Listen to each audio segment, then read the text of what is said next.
आज की इस वीडियो में हम कराएंगे आपको विकार्बोक्सीकरण क्रिया। विकार्बोक्सीकरण अभिक्रिया क्या होती है इसको पूरी तरह से विस्तार से समझेंगे।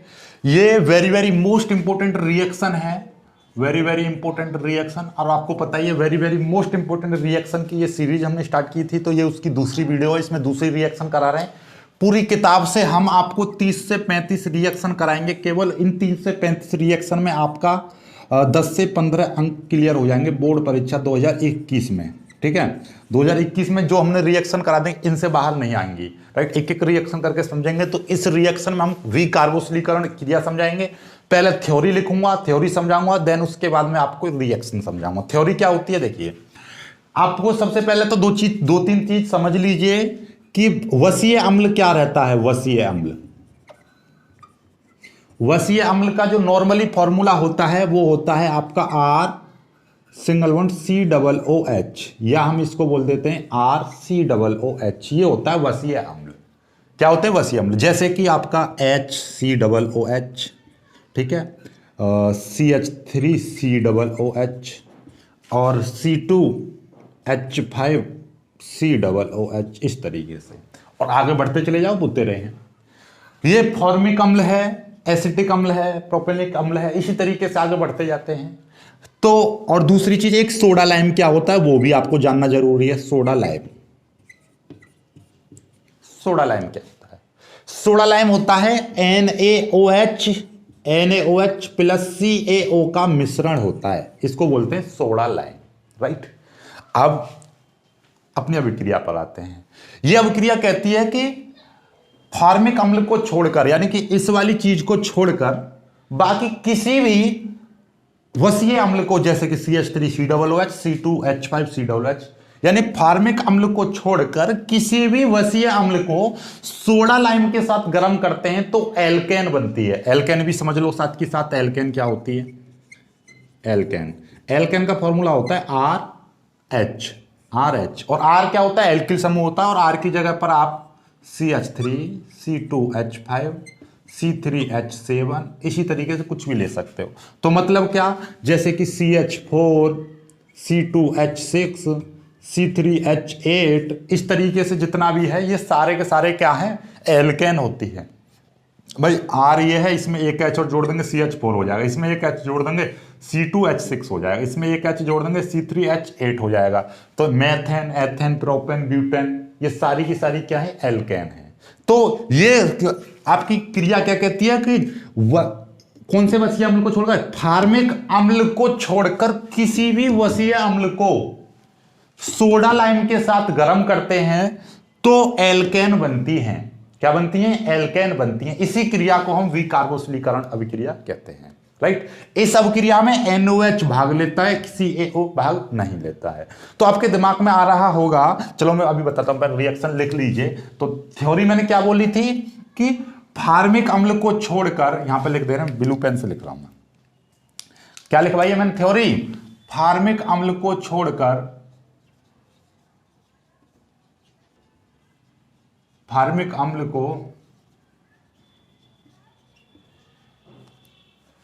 फॉर्मिक अम्ल को छोड़कर किसी भी वसीय अम्ल को, किसी भी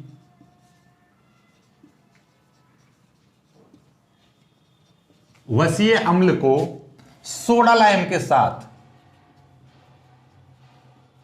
सोडा लाइम के साथ गर्म करते हैं तो, गर्म करते हैं तो एल्केन बनती हैं। एल्केन बनती हैं।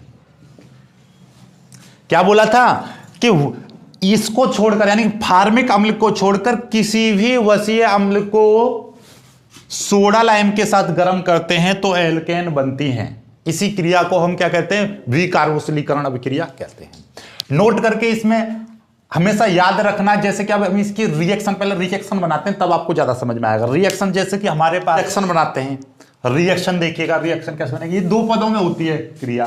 तो एक सामान्य रिएक्शन बना देता हूं, फिर आसानी से आप कर लोगे। देखिएगा, जैसे कि हमारे पास में लिया हमने RCOOH, क्या है ये? आपका वसीय अम्ल है। ये क्या है? आपका वसीय अम्ल।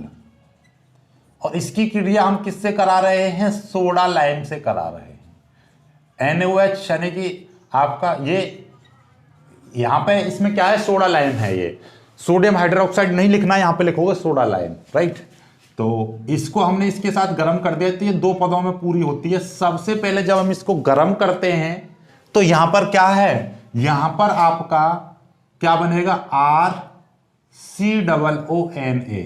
जैसे कि हमने पहले भी बताया था कि जब भी सोडियम हाइड्रोक्साइड जब भी क्रिया करता है एसिटिक अम्ल से, फॉर्मिक अम्ल से, तो वहां पर फॉर्मिक अम्ल से करेगा तो सोडियम फॉर्मेट बनेगा, एसिटिक अम्ल से करेगा तो सोडियम एसीटेट बनेगा। इस तरीके से एक लवण बनता है। तो यहां पर ये बन गया, एक लवण बनता है। क्या बनता है? एक लवण बनेगा, प्लस यहां से जल निकल जाता है। जल का एक अणु निकल गया, देखिए RCOONA यहां पर आ गया और यहां से H और OH मिलकर H2O निकल गया। ओके, चलिए अब इसकी क्रिया हम फिर से कराते हैं। RCOONA की क्रिया फिर किससे कराते हैं? वही NaOH के साथ कराते हैं, यानी कि सोडा लाइम के साथ कराते हैं। फिर इसको हम गर्म करते हैं तो क्या बनेगा? अब की बार आपका एल्केन बन जाती है, RH। यानी ये क्या बन गई? एल्केन बन गई। एल्केन बन गई, एल्केन बन गई। यहां से R एक H यहां से आ गया तो क्या बचा? Na2CO3। तो Na2CO3 बन गया। इसका तो नाम आपको पता ही होगा, जिसको नहीं पता है वो कमेंट जरूर करेगा। ठीक है, ये क्या है? Na2CO3 का नाम आपको कमेंट करना है। इसका नाम आपको कमेंट करके बताना है, राइट। ये इसकी जनरल इक्वेशन बन गई। अब मैं आपको कुछ रिएक्शन लेके R की जगह पर आप क्या ले सकते हो? नॉर्मली मैं आपको बताऊं, R की जगह पर CH3, C2H5, C3H7 और इस तरीके से कुछ भी ले सकते हो। कुछ मैं एक दो रिएक्शन आपको करके दिखाता हूं, देखो कितनी भी बना लो। ये चीज ऐसा समझो फॉर्मूला के तौर पर याद कर लो। मैंने तो फॉर्मूला तरीके से भी समझाया है आपको, देखिएगा। वैसे आप एक रिएक्शन लिख के दिखा सकते हो, जैसे कि हमारे पास फॉर्मिक अम्ल को छोड़कर कोई भी वसीय अम्ल ले लो। जैसे कि मैंने लिया CH3COOH लिया। कौन सा? ये वसीय अम्ल है। इसका नाम क्या है? आपका एसिटिक अम्ल। एसिटिक अम्ल। अब इसकी क्रिया मैं किससे करा रहा हूं? सोडा लाइम के साथ करा रहा हूं। तो सोडा लाइम, तो हमेशा याद रखना, कभी कभी क्वेश्चन इस तरीके से भी आ जाएगा। एसिटिक अम्ल की क्रिया सोडा लाइम के साथ कराते हैं तो क्या होता है? तो आप कह दोगे एल्केन बनती है। ठीक है, देखो कैसे बनेगी। यहां से हम क्रिया करेंगे तो सबसे पहले क्या बनेगा? आपको पता है CH3COONA बनेगा, सोडियम एसीटेट। CH3COONA बता रखा है ना हमने, ये पहले ही बता रखा था कि जब भी कभी सोडियम हाइड्रोक्साइड दिखाई दे रहा है और इधर आपका एसिटिक अम्ल दिखाई दे रहा है, फार्मिक अम्ल दिखाई दे रहा है, तो हमेशा sodium formic acid, sodium acetate इस तरीके से बनते हैं। ठीक है, तो देखिए ये आ गया। अब इसकी क्रिया हम फिर से कराएंगे। CH3COONA की क्रिया फिर से हम सोडा लाइम के साथ कराएंगे, NaOH के साथ, और फिर से गर्म करेंगे तो आपका ये CH3 के साथ में एक H यहां से जुड़कर क्या बन जाएगा? CH4 बन जाएगा। मैथेन बन गई है। मैथेन यानी कि एल्केन बन गई। ओके, जो ये वाला जो H है, ये वाला H यहां पर आ गया, CH4 हो गया।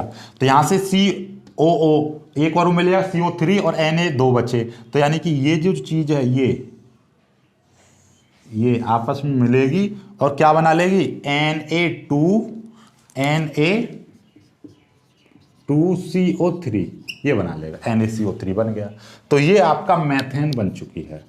क्या बन गई? मैथेन। इसी का नाम है एल्केन। तो ये आपका पूरी की पूरी क्रिया विकारोशीलीकरण कहलाती है। और इसमें आप कोई पूछ ले तो आपको पता है कि इस क्रिया में, यानी सोडा लाइम का जो NaOH तो अवक्रिया में भाग लेता है और CaO NaOH से कांच के उपकरण को खराब होने से बचाता है। ये हमेशा याद रखना कि सोडा लाइम में यहां पर क्या है? CaO भी है, लेकिन CaO अभिक्रिया में भाग नहीं लेता है। वो केवल क्या करता है कि ये क्रिया जिस बर्तन में हो रही है, यानी कांच के बर्तन में हम इसको गर्म करते हैं, तो कांच के बर्तन को NaOH से खराब होने से बचाने के लिए हम CaO का इस्तेमाल करते हैं।